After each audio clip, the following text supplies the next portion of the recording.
가족의 마음을 읽어주는 공감 대화법. 1. 노년의 어머니와 소통할 수 있는 가장 쉬운 방법. 비공감 대화. 어머니, 오늘도 병원에 안 다녀오셨어요? 그러시다 진짜 큰일 난다니까 왜 자꾸 안 가세요? 내일은 꼭 다녀오세요. 아셨죠? 그래, 걱정 말아라. 내 몸은 내가 알아서 한다. 공감 대화. 어머니 바쁘시더라도 병원에는 하루빨리 가시는 게 좋아요. 내일이라도 병원에 꼭 다녀오셨으면 좋겠어요.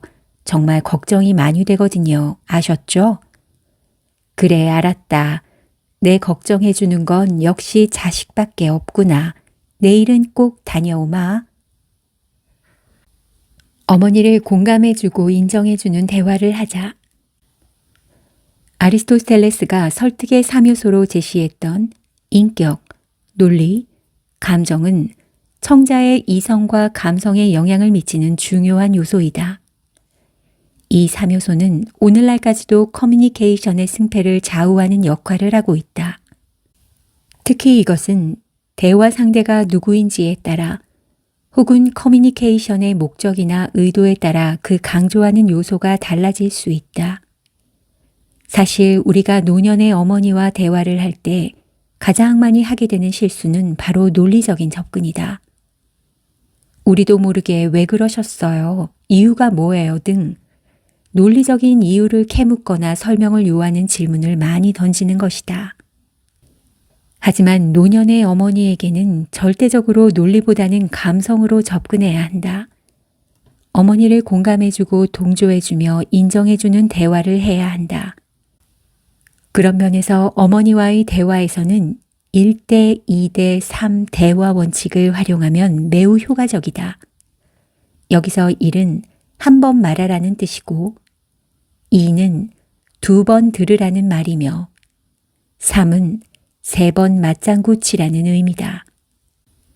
결국 내가 말하기보다는 어머니의 이야기를 2배로 많이 듣고 더 나아가 어머니의 이야기를 들을 때는 적극적으로 맞장구 치며 공감하면서 들으라는 것이다.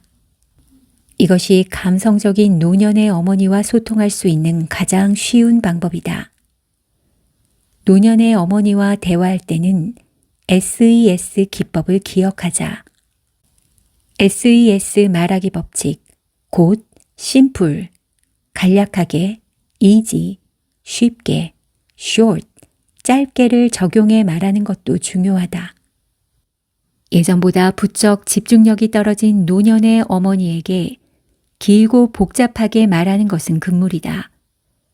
문장이 길어지거나 핵심에서 벗어나 간접적으로 표현하다 보면 불필요한 오해만 생길 뿐이다.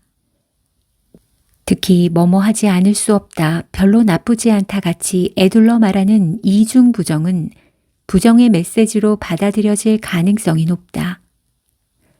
그러므로 노년의 어머니에게 간결한 문장으로 쉽고 간단하게 이야기하는 것은 선택이 아닌 필수다.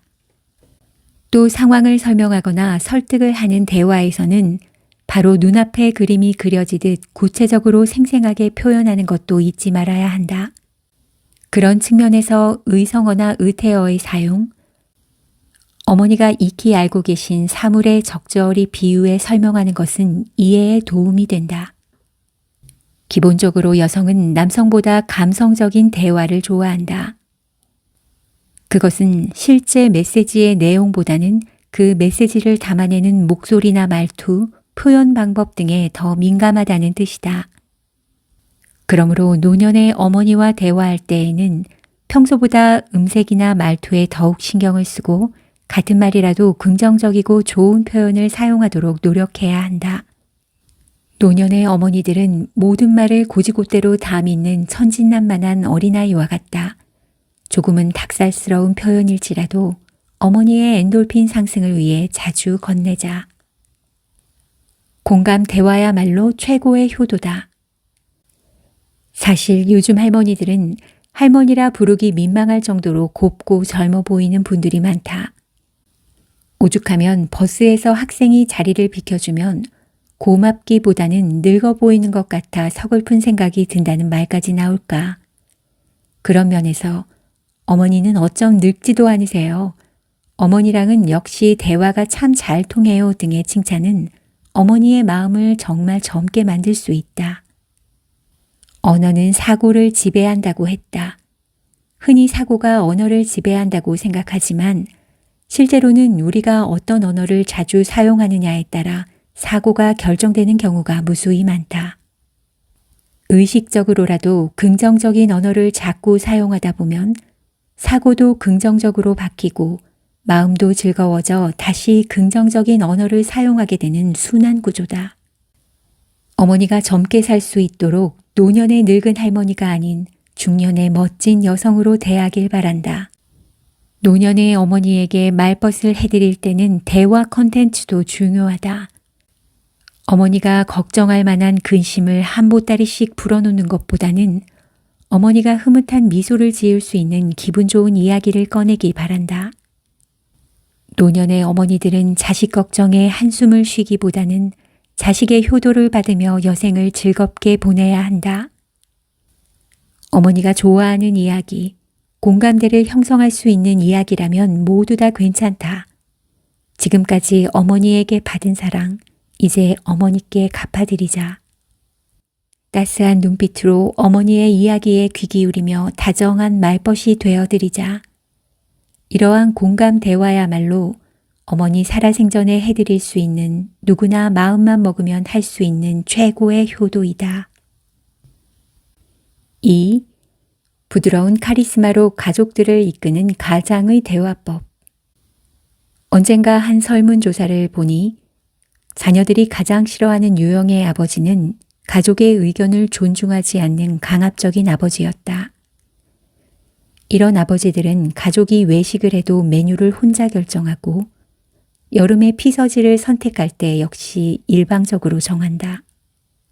이들은 어떤 일을 정할 때 일방적으로 결정한 후 합리화하곤 한다. 또 강압적으로 이끌어야 군말 없이 가족들이 잘 따라온다고 생각한다. 그러다 보니 모든 일이 신속하게 진행되는 장점은 있지만 가족들의 원성은 하루가 다르게 높아지기만 한다. 해와 바람이라는 동화를 보면 결국 길을 가는 나그네의 외투를 벗긴 것은 차가운 바람이 아니라 따스한 햇살이었다. 차가운 강풍이 불면 불수록 나그네는 옷을 부여잡고 벗겨지지 않으려고 안간힘을 썼지만 해는 따스한 햇살을 비추니 나그네가 스스로 옷을 벗게 만들었다. 자녀를 키우고 가정을 이끄는 가장이라면 이 동화가 전하는 메시지를 기억해야 한다. 현명한 아버지라면 강요하지 않으면서도 가장이 원하는 것으로 가족을 이끌 수 있는 선택지 한정법 테크닉 정도는 알고 있어야 한다. 이는 강압적이지 않으면서도 자신이 원하는 방향으로 이끄는 설득 방법이다. 어떤 사안에 대해 결정을 내릴 때 구성원들에게 선택지를 제시하고 그 선택지 안에서 결정을 내릴 수 있도록 하는 것이다. 아버지가 원하는 것 중에서 고르는 데에도 자녀는 본인이 결정을 내렸기 때문에 거부감을 갖지 않으며 존중받았다는 느낌이 들어 공감하게 된다. 일례로 외식을 할 때도 오늘 저녁에 짜장면 먹자라고 통보하는 것보다 우리 자장면 먹을까, 쌀국수 먹을까, 피자 먹을까? 마음에 드는 메뉴 몇 개를 선택지로 제시해 선택하게 하면 가족들이 어떤 결정을 내려도 아버지가 원하는 메뉴 중에 먹을 수 있다. 또한 선택지가 있기에 결정도 신속하게 내릴 수 있어 일석이조이다. 3. 자녀와 소통하고 싶다면 눈높이를 맞추자. 커뮤니케이션, 곧 소통이란 너와 내가 진정으로 의미를 공유하는 것이다. 그러므로 상대와 진정으로 소통하기 위해서는 내 눈높이가 아닌 상대의 눈높이에 맞춰 대화해야 한다. 특히 사춘기 자녀와 대화할 때는 칭찬과 공감이 필수이다. 칭찬은 고래도 춤추게 한다는 말이 있듯 칭찬은 효과가 대단하다. 상대방의 자존감을 높이며 삶의 진정한 의미까지 찾게 할 수 있다. 기대와 격려만으로도 좋은 결과를 이끌어낼 수 있는 현상을 로젠탈 효과라고 부른다. 자녀와의 관계에서도 기대와 격려는 보약이 된다. 일상의 아주 소소한 일들에서부터 자녀의 좋은 점을 찾아 칭찬하는 노력을 해보자. 다음은 공감이다. 공감은 정신과 분야에서 치료의 도구로 사용될 만큼 상대의 마음을 열게 하고 회복시키는 데 효과가 크다. 물론 공감이라는 것이 무조건 자녀의 말에 동조하고 따라주라는 의미는 아니다. 그저 자녀의 마음을 적극적으로 이해해 주라는 뜻이다. 자녀가 심적인 섭섭함을 토로했다면 아, 그랬구나. 참 많이 섭섭했겠네 라고 마음을 다독여주며 그 마음을 잘 이해해 주는 것이 바로 공감 대화다. 너 화법에서 나 화법으로 전환하라. 쉽게 말해 말을 할 때 주어를 너가 아닌 나로 바꿔 이야기하는 것이다. 집에 늦게 들어온 자녀에게 너 왜 이렇게 늦게 왔니? 라고 자녀를 주어로 이야기하는 것이 아니라 엄마가 많이 걱정하며 기다렸어 식으로 말하는 것이다. 뭐뭐 해라, 뭐뭐 하지 말아라가 아니라 뭐뭐 했으면 좋겠네, 하지 않았으면 좋겠네처럼 같은 메시지지만 명령이나 훈계가 아닌 바람이나 요청으로 느껴지도록 이야기하면 자녀와 훨씬 부드럽게 대화할 수 있다. 설득 커뮤니케이션 기법 중에 사회적인 기대나 평가를 해줌으로써 상대가 그 결과대로 노력하게 만드는 소셜 레이블링 테크닉이라는 것이 있다. 이를 적절히 잘 활용하면 사춘기 자녀에게 싫은 소리를 하지 않으면서도 부모가 바라는 방향으로 이끌 수 있다. 넌 엄마에게 너무 좋은 딸이야. 든든한 우리 아들 덕분에 엄마는 행복해.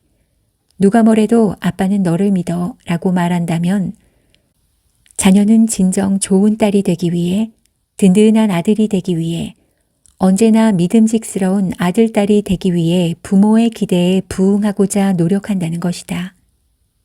사춘기는 질풍노도의 시기라고 했다. 부모의 말 한마디에 우리 자녀의 인생이 180도 바뀔 수 있음을 기억하며 책임감을 가지고 언제나 자녀를 이해하고 공감하는 대화를 하도록 노력해보자.